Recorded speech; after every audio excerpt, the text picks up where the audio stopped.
the show, I'm joined by Ben Gardner, and he's a life coach, master NLP practitioner, and the founder of the transformative education company, BG Blueprint. Hello there, Ben. Hi, Shelley. Nice to meet you. Bless you. Thank you so much for being here today. I think your lesson, journey, whatever you want to call it, it's going to help so many people. Tell us where you've been and how you created these positive changes. Oh, thank you so much. So I guess if I provide a bit of context, my journey really starts back when I was, growing up through school. I'd always say growing up, there's kind of two sides to me. So on one hand, I was very, very driven, kind of with trying to get the best grades I possibly could. You know, I threw myself into my sport. You know, I loved my kind of like table tennis, football, cricket. I was the kind of person that was always in all the after school clubs. You know, parents could never get me home from school. And so, yeah, I just invested all my time in that, and I loved it. So on the one hand, like anyone like kind of looking at me growing up, it's like, well, Ben's doing really well for himself. He seems like he's throwing himself into activities. He's doing really well. But I guess on the other hand, like my kind of internal world was painting a very different picture, a very different narrative. I was very kind of, I guess, insecure as a child growing up. I didn't really have a good sense of like who I was and what my identity really was. So I found myself, I guess, especially in like social situations, you know, with friends, I never really gave my viewpoint. I was always that kind of like person that was quite agreeable. I never really wanted to like offend anyone or make anyone feel bad. But that kind of caused me like internal conflict and internal things. I was just trying to find a way to fit in. And that I struggled with quite a lot. So I was the kind of person that without all of this self-belief, I took on comments from people, opinions. I think one of my friends at one point said, oh, Ben's the dumbest smart person that I know. And, you know, looking back on it, that was completely accurate at the time. You know, I was smart, but then I was, you know, a bit stupid and kind of ignorant around my friends. So I took all this stuff on board. And to be honest, it was just, I got to the end of school, I think in the UK, obviously got to year 12, year 13 doing my A-levels. I just really didn't like the version of me that I was being, to be perfectly honest. So I kind of saw university. So I went off to University of Nottingham to study a master's in chemistry. I saw university as my like get out of jail card. It's like my escape. It's like, you know, I think a lot of people that potentially didn't like school see university as a great opportunity to reinvent themselves and find themselves, and I fell massively into that kind of category. And so the kind of strategy I used at university was, I call it like fake it till you make it by association. So I was like, well, what kind of like qualities and characteristics do I want? So that would be spontaneity, you know, fun, you know, maybe being a bit like silly and just, you know, just being someone that you can trust and like confide in. So I hung around people that had those kind of qualities. There's a great story in my third year of university. Me and my housemate, we did this thing called rooftop sunbathing. So where our flat was, there was this roof that kind of opened. So we'd always like sneak out and just do a bit of like sunbathing on the roof because it was quite flat. And one time the roof window kind of closed. And so we had to scramble around the other side of the roof just to get in the bedroom window. Now, looking back on that, that was completely stupid, like highly risky. Well, why the hell was I even doing that? And that was just a symptom of like me trying to be like spontaneously fun and, you know, all of these kind of attributes. But however, like I think internally it came to be a bit more of like an issue for me, because I associated my like fun, spontaneous, like, you know, up for anything kind of side of my personality with me, who I was at university. But with my school friends and back home in Bedford, where I grew up, I still was very much like quiet, unassuming, still very agreeable. So I almost had this kind of like split, not necessarily split personality, but I was two very different people in two very different environments. So this always led to this question of like, who is the real Ben? You know, which one was the right one? So finished university, I came home, I worked for a year at environmental consultancy, and then I did the kind of graduate, circuit, and applied to some big graduate schemes. And fortunately, I managed to get onto the change delivery scheme at Sky, which is obviously a big, especially big company in the UK, big media company. And I was so excited when I got on the grad scheme. Like, I'd made it. All of these thousands of people applied. I ended up coming in the top kind of 10 that was selected. Now I moved, packed all my stuff up, went down to London. And I just thought, this is it. This is the start of my career. I'm going to work my way up the career ladder, just like my dad did. This is everything I could possibly have wanted. And so I joined Sky. Had an amazing induction week, some incredible people from all different backgrounds, very intelligent, very welcoming, warming people. And then I was given work to do. So I joined the Sky Mobile project just as it was launching, and I was given some work by my project manager. And with my like analytical mindset from my chemistry background, I'd go away, start like trawling through documents, speaking to people, gathering up all this amazing research and information, and then I presented it back. And as I presented it back, I kept getting feedback in these meetings that it's not quite accurate and it's not quite what we're looking for, and this information is slightly out of date. And the first time was like, okay, maybe I made a mistake. The second time was like, okay, well, something's not quite right here. And then the third and fourth time I started associating this with like, maybe I'm not good. And then for those of you that have ever been in kind of this like negative spiral, especially this like uncertainty, I started to heavily doubt myself and my abilities.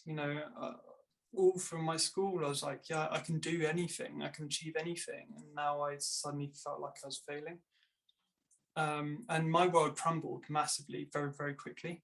I went from, I'm going to like, climb up the corporate ladder, to I'm not good enough, to then the depths of Sky's made a mistake, I'm a fraud, I shouldn't be in this company at all. And my whole world went very dark and bleak. So, I struggled to get out of bed every morning. When I did, I'd like throw on all my clothes, be running for the train, just making the train by a few seconds, complete mess and like disheveled state of affairs as I walked into the office. And when I did, I'd isolate myself. So I'd find little booths where I could just sit down and do my work and just hope no one really came and talked to me. I constantly compared myself to my other graduates and other people. And yeah, and with all my I guess my thoughts focused on, I shouldn't be here, fake, fraud, all of these things. I didn't eat properly, lost a lot of weight. I was in quite a small flat in London, which it was never great for me anyway. My relationship, I was in a 3.5-year relationship at the time, and that completely broke down and became unrepairable. So we ended up breaking up.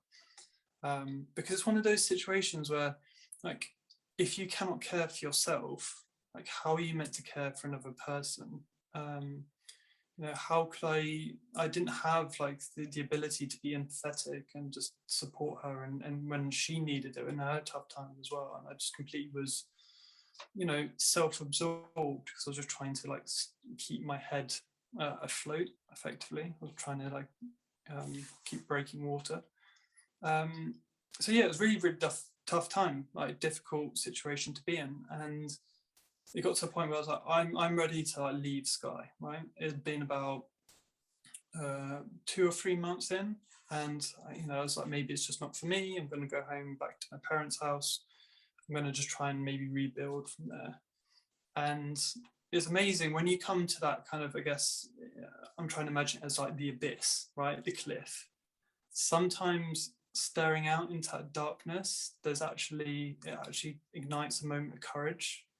When your head's already kind of out the door, a thought popped into my mind. It's like, well, if you're already leaving, then why not chat to a colleague? Because the worst that can happen is if the conversation doesn't go well, I'm going to be leaving, there's not enough time for that to have a real impact on me. So I put some time in with a colleague I really trusted, who's quite a kind person in general, and I felt I could be open with him. And we went for a coffee, just half an hour catch up. And it was the most like empathetic, appreciative, like understanding kind of conversation I've ever had. I just got this weight off my shoulders. I just told him everything. And there was no judgment. There was no like, there's no kind of like ill will or anything. He was just like, finally for him, I think the penny dropped and he could understand why I was acting so strangely and being so kind of aloof and, isolating myself. And he gave me the courage. He gave me the belief that actually, I could stay, I could kind of see this through. And after that conversation, that one person support network became 2, became 4, became 8. And then suddenly I had a group of people that I could speak to and chat to and, just ease any concerns I had.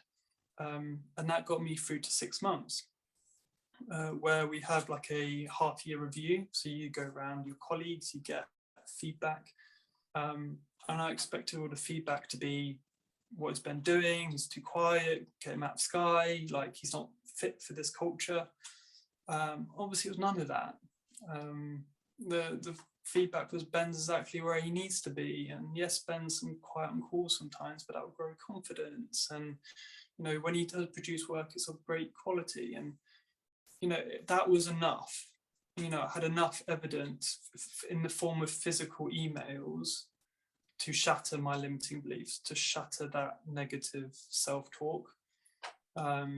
And that really opened up everything for me. That gave me the light at the end of the tunnel. That allowed me to come out of this state of, anxiety and just like bleakness. I started to see the light again and started to see some joy and happiness. So eventually it took me another few months after that, but I bounced back, I came back. And I realized that it was my mindset that created it. I created this negative view of the world that wasn't real. It was completely divorced from any reality. But I was living in that, and that for me it felt real at the time. So I just started a process of bouncing back and investing in like, why did my mindset create that? What led me to spiral in the way I did? And yeah, the results since then, my journey since then has just been incredible. That's just such an amazing journey. I think sometimes we can underestimate the impact of our childhood. It wasn't like a bad childhood as such. It was just one where you was kind of going through, thinking, I don't really know who I am. I'll mirror what they do and hope for the best kind of thing. And I felt genuinely quite sad when you said I didn't like the version of me. Mm. But I think surely so many of us, even if we don't like it or if we like it, I don't think most of us know who we are through so many years of our life. Like I'm in my 40s now. I can say that's nearer 50s if I'm honest, Ben. But even now, I'm still kind of find out like, who am I? Do I like me? And I do like me, and I do love me. And that's been since a major life-changing event when I was 40. But I'm just so glad that it started to unfold. Like I love the story of university on the rooftop, getting stuck out there, just those sort of spontaneous moments which don't always end well. But you tried so many ways at primary school, then the university life to try and discover who you are. And I was just really rooting for you when you got to Sky, and it sounded an amazing opportunity. And just to reach out to one person, you then had, like, as you said, like 2 people, then 4 people, then 8 people. And I'm so glad you did reach out to them, because we do have that negative self-talk, don't we? Where we just believe we are our thoughts and we're not. And I just love the simplicity, but it's not simple because this has been years of your life, bless you. Yeah, it's one of those where looking back on it in hindsight now, that period of mental ill health was by far the best thing that ever happened to me, because it gave me access to learn and become more self-aware. And without that self-awareness, I would have never figured out who I really am. I would have continued down the path I was going on, which was all about achieving results and being successful. One of the key, I guess, exercises or things I did at the time came from, I don't know if you've read it, it's Stephen Covey's 7 Habits of Highly Successful People. I've heard of it, yeah. And in one of the chapters, he opens, and it's one of the most profound things I've ever done. And it's like, imagine this story, right? And so you're in a car and you're driving and you pull up to a funeral parlor and it's grey outside, it's quite a downcast day. You get out the car and you go into the funeral parlor and you hear soft think music playing, you see instinct kind of chattering going on between people that you don't really make out. You walk down the aisle in the middle, and at the end there's like an open casket, and as you get to the casket you look into it and you come face to face with yourself. This is you in 3 years' time, and this is your funeral. And you open the program for the funeral, and in it you see, okay, well, there's going to be a speech from your family, there's going to be a speech from your friends, there's going to be a speech from someone that you work with, and then a speech from someone at, like, you know, a hobby you do, like church or charity or volunteering kind of thing. And the question is, like, what do they say about you? What do they remember about you? What do they talk about?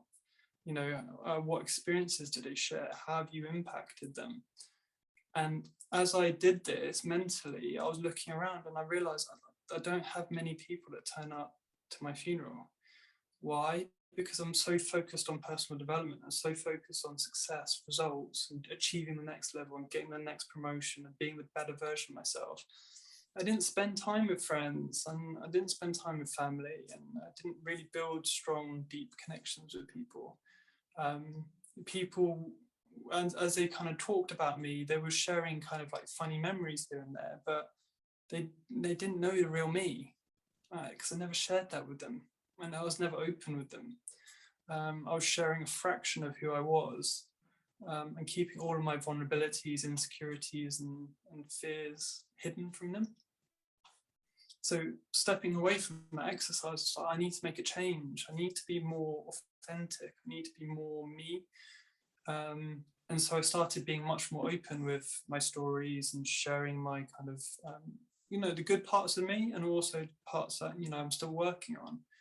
And the level of connection, the depth of connection you get with people is far more than I could ever have imagined in my life. Because if you have a conversation with someone and you're authentic and open, I believe you create space for that other person to also be open and authentic with you.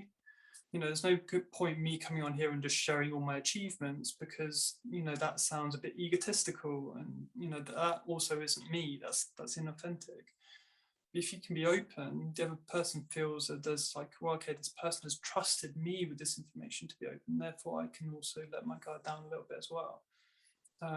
And since that moment, my friendships have got a lot more stronger. I'm excited to meet new people now, because I create a space where I want to create new and meaningful connections with people.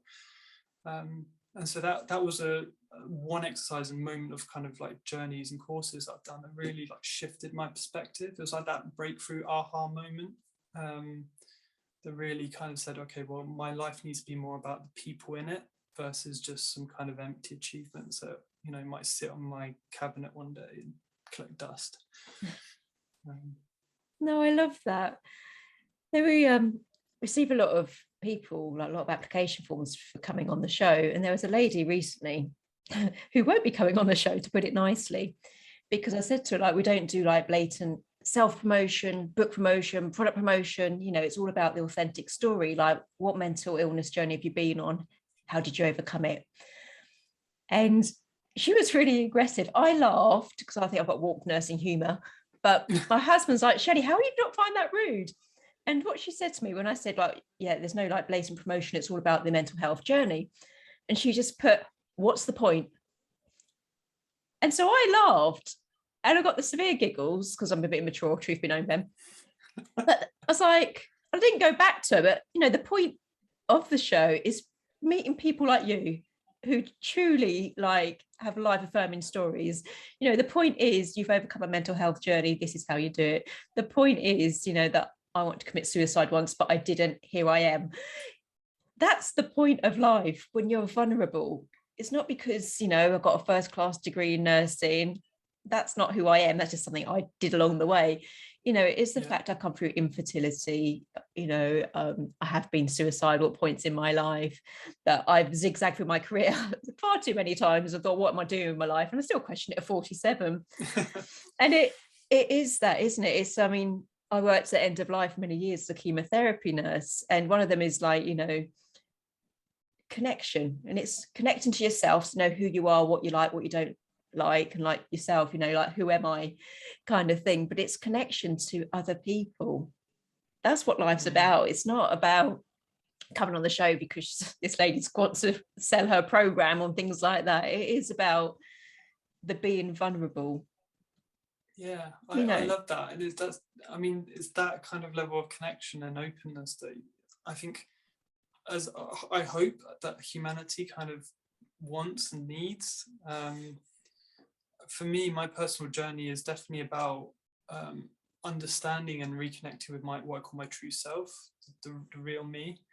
But to do that, I can't do that by myself. I need to speak to incredible people that are also on the journey, and also trying to figure it out along the way, because it's the sharing of the stories. It's a sharing of, you know, especially personal life affirming stories that change things for people. I guess one of the things that I'm really interested in having conversations with amazing people like you is because by understanding who you really are, that gives a whole new level of insight. So for me, like a very basic definition of authenticity is being true to yourself. But the question is, if you have never defined yourself or written yourself down, then how are you living your life compared to like who you are? So I have a feeling that a lot of people are potentially living lives that are slightly inauthentic, and that's no slight on them at all. It's just that they're unaware. The amount of questions I've asked to people like, oh, okay, well, who are you really? Who is the real you? And people just don't have an answer to that. And it doesn't need to be some sort of magical fairy dust answer. What's really changed my life is I defined myself. I wrote down, Ben is, I am, ... Like I wrote a list of like all the characteristics that I am as a person. I wrote down a list of all the things I am not. I wrote down all my values and things that are important to me. And I created a kind of, I guess, a direction for my life. And that is like my core identity, something that I can pull up on a Word document and just look at every single day and reaffirm to myself every single day. And that for me is power, because no matter what pressures there are in life, and like, you know, there's always going to be influences from other people to be certain ways and do this and do that, I come straight back to that kind of like document, and I'm like, no, I know who I am. Like, yes, I can do that, or no, I can't do that. No, I love that. If I was smiling because in my first book, Positive Change is a self-kick book. I think on the back cover, it's got like Shelley F is like a author, podcaster, mum, nurse, clinical hypnotherapy, general label being. And I think that's what happens to us, that sometimes when we don't stop to get that awareness of who we are, we think we are our labels, like, you know, mum, daughter, friend, but we're more than that. And in it, I have got things called I am, and then you have to sort of choose them. But I love what you said about the I am not things, because I think so many people struggle with positivity, this toxic positivity. But I think people could do that exercise. Like, to me, I'd be like, I am spiritual, healthy. That's slightly ironic because I got COVID, but next week I won't. But you know, I am, and it is sort of like, you know, spirituality is really important to me, humor is really important to me, and things like that. But for some people, I think it's real valuable sort of learning in it. They could do the I am not, because sometimes when we're discovering who we are and what we want, you have to sort of throw away what you don't want, if that makes sense. Yeah. So sometimes it's easier to start with I am not, because they're the stuff that, comes probably more naturally to us. But then it's like, well, okay, if there's a list of I am not, then, almost by association, by definition, you're probably the opposite of those things. And that's a really good entry point to start writing stuff down about who you are. I think the point you made around is so powerful. I call it kind of labels. I think we go through life and we pick up labels. So like mother, father, brother, sister, height, job title, any achievements or accolades we've got. We pick up all of these. We're accumulation of all of them. But they're not really who we are. They're not who we truly are anyway. They're just a kind of facade. And you kind of see this with, I don't know, like Olympic athletes that come to the end of their 4-year cycle and suddenly their Olympic dream is kind of over. They have I think it's called like Olympic depression or something. They kind of spiral because, they were this Olympic athlete and suddenly they're no longer. Or same with any professional sports star. When they finish their career, well, who are they? Because they're no longer known for the things they do. Same goes for, I guess, if you're a parent, when you come to a point where your child's grown up and gone off and can fully fend for themselves, you get this moment of, well, who am I now? Because I'm still mother and father, but I no longer play that role day in, day out. And it's those, we call them like, those like quarter life crises or midlife crises, all of these things. It's kind of almost like a crisis of identity. But that's only because all of these labels are kind of being peeled off or changed. For me, I'd much rather know who I am deeply in terms of my beliefs and values. They're never going to change. No one can ever change them, because guess what? I've defined them. So regardless if I lose my job or not, regardless if I'm in a relationship or not, regardless of how old I am, that's not going to change. I'm pretty much stable in terms of my emotional stability then, just because I've created that.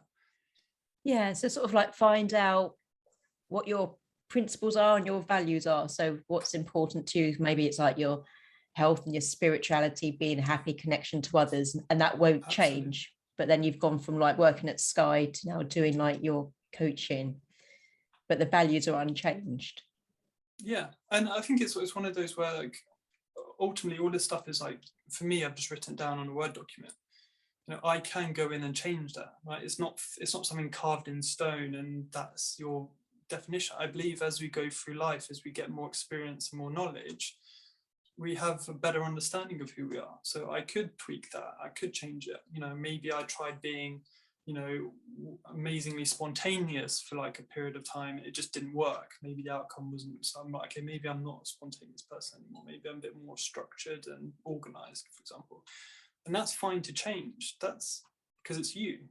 All of that is part of who you are. It's just, I guess, where do we focus on? What parts of us do we focus on? Because I see this time, loads of people keep talking to me about this concept of like, oh, am I introvert or extrovert? And I really worry about people becoming too binary with that choice. Yeah. I don't believe you're one or the other.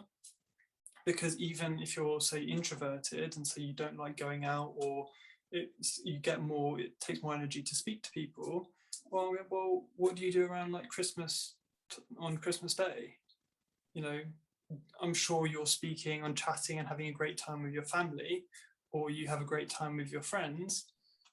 In those moments you are being extroverted. So I think we have a blend of all of this stuff to us. We have the ability to access all of these amazing qualities and characteristics and make us human. It's just which ones we decide to focus on, which ones we decide to tap into at any one moment in time. Yeah, as you said that, I was thinking that I think there's almost a danger, if that's the right word, Ben, of labels, because you could think, oh, I'm an introvert, so I'm not going to that. It really could just be a label or an excuse, isn't it? What if you're just Shelley or just Ben and you go because you want to go? Yeah. I think sometimes I think it's I've gotten to a stage now where like I feel you can define yourself before any moment. So an example with that would be, let's say I'm giving a public talk or a presentation. going into that, in the build up to it, as I imagine what I might say, I could say, okay, the Ben that's going to be on stage is a Ben of confidence, or a Ben of clarity, or a Ben of, you know, all of these different things, but a Ben that can engage, you know, effectively with the audience. So by doing that, you kind of almost like prime yourself, you kind of set yourself up to potentially experience confidence and experience that, rather than being too much about, okay, well, maybe I'm quite shy or timid, or I've always been that way. There was an example that I guess a key life-changing moment in my story. I guess I did one course once, and it was a massive like open course. Like people would sat in seats and people would go up on stage and chat with the coach. And a guy went up and talked to the coach, and he chatted about the relationship with his father, and it was quite like strained and quite challenging. And he never felt he had like a proper connection with his dad. And he was suffering from symptoms of he can't really express himself, and he's not really great at showing emotion. And as I was listening, I was completely transfixed, because that's at the time, that was me as well. I never shared my emotions. I was constantly told, like, what are you thinking, or what are you feeling? Very, very, very closed off. And as the guy worked with the coach and developed his story, went into the story a little bit more, I started reflecting on, like, okay, well, why can't I express myself? And there's been so many reasons that I gave myself throughout the years. One was, I don't want to annoy anyone. Another one was, oh, actually, I think listening is more important skill than speaking. That was another good one. And then one of the more profound was, I felt I inherited it from my parents. I thought it was something kind of genetic handed down. So the coach at the end said, well, you need to call your dad. You need to have a conversation. You need to share all this stuff. So in the break, I phoned my dad up. Never really had like a heart-to-heart with him properly before, so we had this like small talk, and I was like, Dad, I need to tell you something. And my dad was like, oh, what is it? And he said, well, firstly, I think I need to apologize for you. And he's like, oh, what do you need to apologize for? And said, well, I think I've been making a story up about you for probably the past 20 years. The fact that I can't express myself because I think it's inherited from you and dad, you and mum, sorry. Like, I haven't really seen you be overly great at expressing emotions. You're much more private, and you know, you express it by yourself, and you kind of deal with it in your own way. And then my dad revealed that actually growing up, he struggled with expressing his emotions, because especially back in, I think it was like the 60s, 70s, especially in the UK, there's much more of like a culture of like man of the house and breadwinner, and you don't really talk up to someone in a position of authority. So he said actually when he left the home, he actually could finally be more expressive, and he was actually able to like connect with people much better. So I left that call, that conversation, I just like broke down in like a flood of emotion. Like I started crying, and I felt all of these like feelings that I hadn't felt for years, because I dismantled this like false belief that I'd inherited it in something genetic. Like my parents made a choice that's led to the way that they are. Therefore, I can make a choice about the way I want to be. And guess what? I want to be emotionally expressive. I want to share how I feel. So I immediately messaged my friends and like just shared really heartwarming messages saying how much they mean to me. And I just got incredible responses back. And I was like, I had this all along. It was hiding there all along, and I just never tapped into it. I never realized that. But it's only, like, as we said earlier, it's only in the sharing of these stories, it's only in the sharing of kind of like life events that you get access into these. Wow, actually, I'm struggling with that. I'm experiencing that as well. And then you can start exploring how to fix it.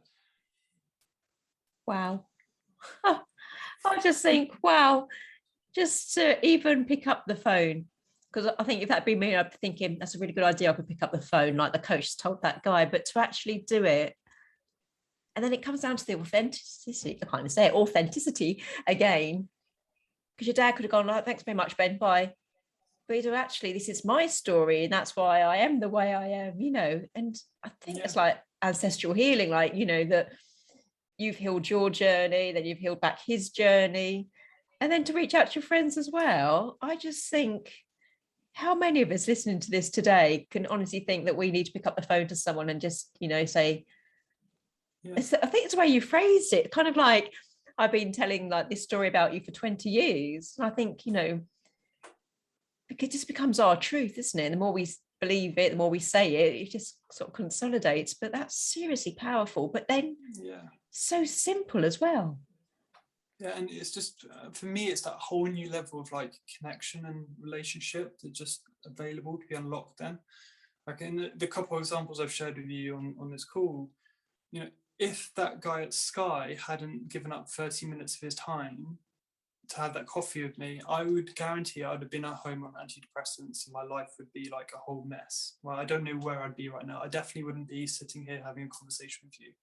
I would not be the person I am today if he had just said no. In the same way, my dad, if he had given a different story, I would have probably still been closed off. I wouldn't have been as vulnerable potentially with you and just opened up. And so it's in those like explaining things and just like really getting to grips with like, is all the like beliefs I have, all the stuff I'm telling you about my stuff, is it fundamentally true? What is my evidence for this? And it's about questioning that evidence, because it could be an opinion that someone said about you one time, 10, 20 years ago, that, was a throwaway comment. It could be the tiniest little things. And it's about getting back to the truth. It's just like, well, these are opinions, these are comments, these are other people's thoughts. They don't define you.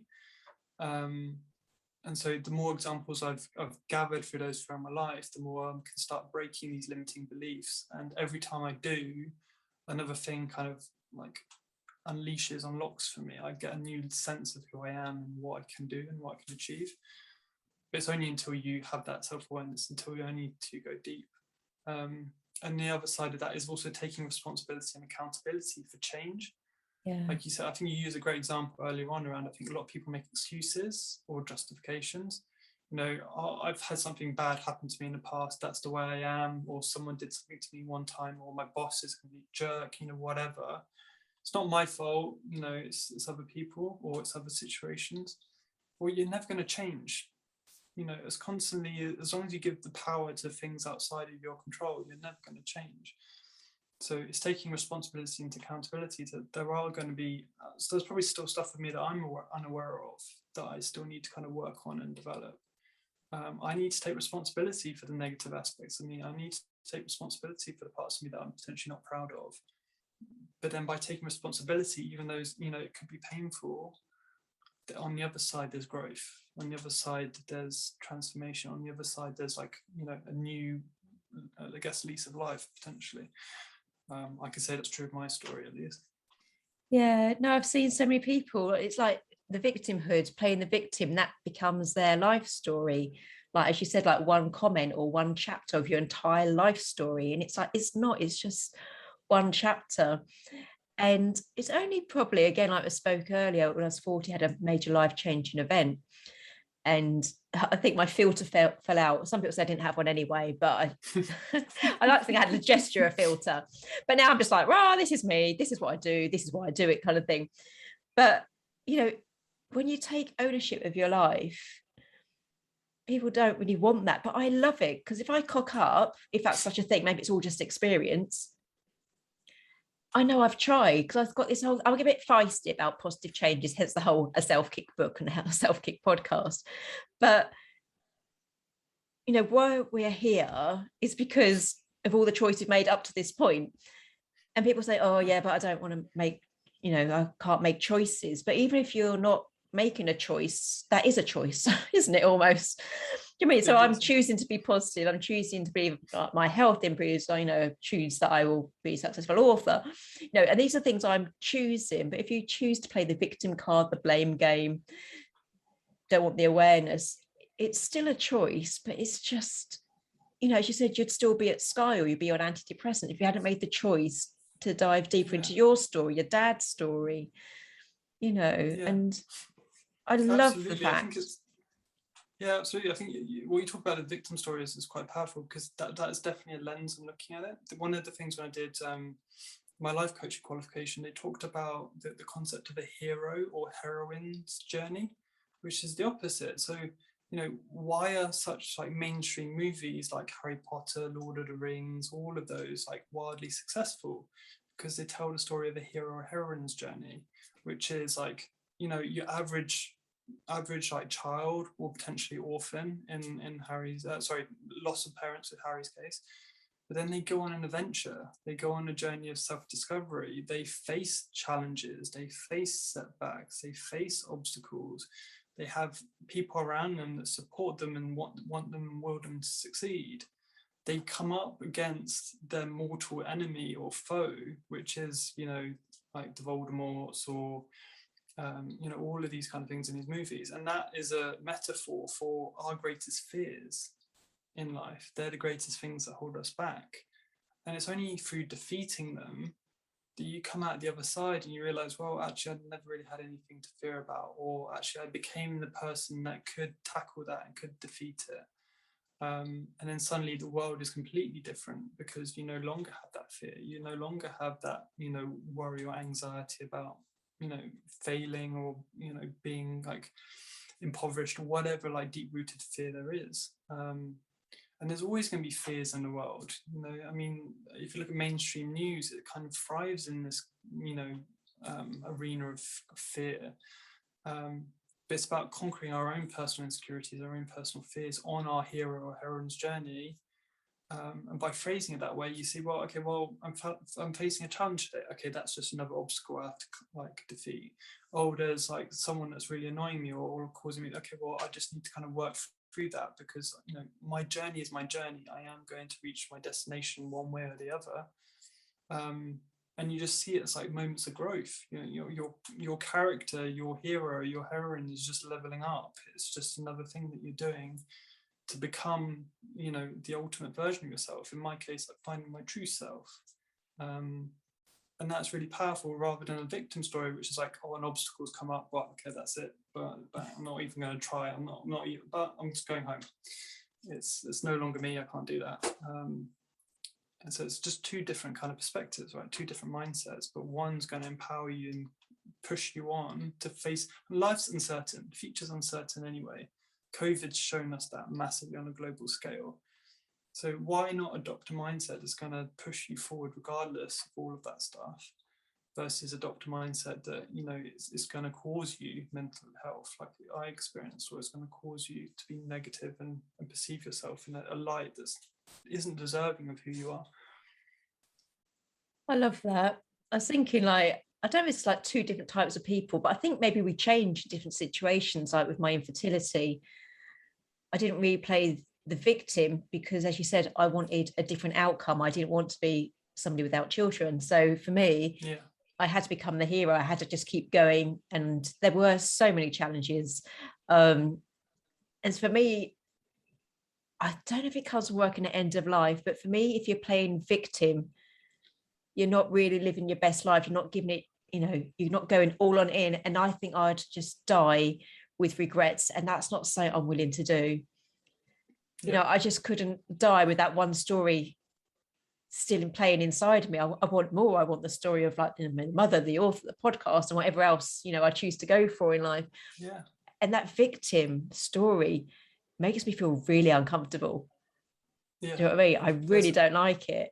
Yeah. Yeah, there's a book, I don't know if you've ever read it. It's called, it's by an Australian author called Bronnie Ware. And she's got quite a well-known blog and book about it. The book is like the top 5 regrets of the dying. And it's about her time as an Australian palliative nurse. And very similar to yourself, she works at like end of life with patients who are effectively days, weeks, months away from the end of their lives. And she asked the questions about, do you have any regrets? The number one most common regret is, I wish I had the courage to live a life that was true to who I was rather than the life that others expected of me. Yeah. And for me, that was like, it's like almost like hit by a truck, because how many of us are going through life where people are telling us what to do and who we should be? And, I need to be in a certain way to fit into my friendship group. I need to be a certain way to fit into work. And all of this time, it's like you're being pulled in different directions. Whereas like at the end of your life, you look back and it's like, well, you know, that wasn't really me. That wasn't what I was really excited about. That wasn't really fulfilling. So it's, again, coming back to like, you know, choose who you are, define yourself, and then live a life aligned to that, rather than just, you know, molding into different shapes in different situations. Yeah, I wrote an article similar about the 5 life lessons, I called it, at the, you know, I think it's like 5 life lessons I learned from my dying patients. And it is that, and it takes me back to what you said about finding out who you are, because one of the things was always like, live your life, not someone else's version of it. And it was generational, but it still happens now, where you sort of, you know, you take that job because you think it'll make your parents proud after generations, or you feel a duty to marry the girl that you got pregnant, or, you know, you have to do, I don't know, corporate job because that's what your family's always done when you want to be an artist. And so it's just so important, isn't it, that you live your life. I mean, I think a lot of people aren't even living a life. I think I meet so many people that are scared of dying, and that almost cripples their ability to live. But I think we're just bumbling through life for the next paycheck or that next opportunity, that next relationship, and it's not. And I think it's so important what you said earlier, like find out, you know, the I am or I am not as a starting point today for your own hero journey. Because that really resonated with me when you said about, you know, what, you know, who are you not? And I think, you know, if people say anything today, I think they all need to be on a little bit of a hero journey, don't we? Yeah. And it's now, I think this kind of conversation is so important in the context of now, because we're living in a world that's becoming ever increasingly digital. Social media is like a massive part of our lives. So it's very easy now, we've got accessible to pretty much anyone on the planet, anyone that's got an iPhone or a laptop. It's very easy to be like, oh, I like the look of them, let me follow their life. Oh, that's good, I'm going to follow their advice and tips. Oh, I'm going to go over here, I'm going to do this. But suddenly you're following and you're trying to be other people online. And that's also just going to fracture you into pieces, versus actually, as you said, find out who you are, who you are not, and then just live life based on who you want to be. Don't feel pressured to be someone you're not, or be someone else just because they've got more likes or more followers or whatever, because that's not going to bring you happiness. It's just like, I've been there, it just doesn't. It's just like, for most people, social media, you know, even though you post like nice beach pictures and like little kind of memes here and there, most people are just looking at this stuff and they're not happy because they're constantly comparing themselves to this like shiny, you know, version of like what reality is. It's just not that. So it's just taking a step back from that and just like, you know, whatever life you live, whoever you decide to be, whatever you end up, that's enough. Like, you're more than enough. You're perfect just the way you are. You know, if you want to find yourself and if you want to like become a better version of yourself, perfect. But that's your choice, right? That's not anyone else's choice. Yeah, no, I love that. I think you've shared so many tips and tools and great advice today, but is there one positive change that people could make today? They had to do one. So the best piece of advice I could give that I haven't shared already is for people to live in the present, as in the right here, right now. Because if you actually look at your life, it is a series of moments. You know, the future doesn't necessarily exist, right? You might think of next Wednesday, but you know, we wait until Wednesday comes and then we live it in the present moment. Just in the same way that the past doesn't really exist, right? You know, we can have memories about what happened 2 years, 5 years, 10 years ago, but we're always living right here, right now. And so that's one thing I get to. If you ever have like anxious thoughts or worries or stress or any kind of things about the past, just remember that you're actually living right here, right now. And just by breathing and just like moving your body, it kind of reconnects you with the present moment, and suddenly you feel a little bit better. So that's my little hack that I do whenever I'm feeling a bit like worried or stressed. Just like ground myself right here, right now. I'm just sitting on this chair. I'm absolutely fine. You know, I'm living a good life. I'm grateful for the people I have around me. Okay, good. Let's go again. Rather than getting caught up in thoughts and negative patterns, etc. Yeah, I love that. I was smiling because it reminded me of Louise Hay, the late author with Hay House. And she used to just have this affirmation. And it was just like, all is well in my world. And I used that a lot during, I don't even know which lockdown, Ben, 1, 2, 3 or 4. I don't know, it's like a multiple choice, isn't it? But you'd go on the news and it would be there. And I don't go on the news, but people would still tell me the news. And it really threw me, because obviously I just been living the fear of getting COVID and things like that.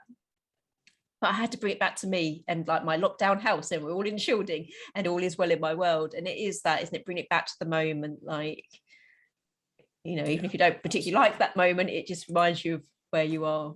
And I love that. Bless you. What I also love about you is you have an amazing freebie. So tell the listeners about that. Yeah, so I've recently this year become a coach. So I've now opened up my kind of coaching practice. So I'm kind of currently offering all kind of new prospective clients what I call a 45-minute free success call. So it's just a call that you and I would jump on and we just discuss, where do you want your life to be? Like, what would your ideal lifestyle be like? What vision do you have for the future? And then we create something exciting and compelling. So, you know, regardless if you decide to take me on as your coach or not, you have a clear direction in life. And I think that really that's helped me massively in my life. And I think for me, that the people that I've seen that are really, you know, happy and fulfilled is because they know where they're going, right? They're pretty certain about, no matter what happens in their life, they've got a clear direction. And so that's the kind of service I just want to offer people for free, really, because I think it helps regardless of whether they need coaching or they don't need coaching. I think it's just something that everyone should have. I love that. And I know when I've become stuck in life, like this year, when the kids all went to like school and had that sort of empty nest thing, it is lack of clarity that often gets us stuck, because we don't make a positive change or take a step if we don't actually know where we're heading or what we want. So yeah. I love that. And where can they access you to book in for that? So I've got my website. So my website's www.bgblueprint.com. And then if you go on the website, you'll just see a bit more about what my company does. And then through there, you'll be able to book a success call. Ben Gardner, I've absolutely loved this. You're a beautiful, wise soul. So thank you so much for sharing your hero journey with us today. No, thank you, Shelley. I really, really appreciate it. Thank you so much.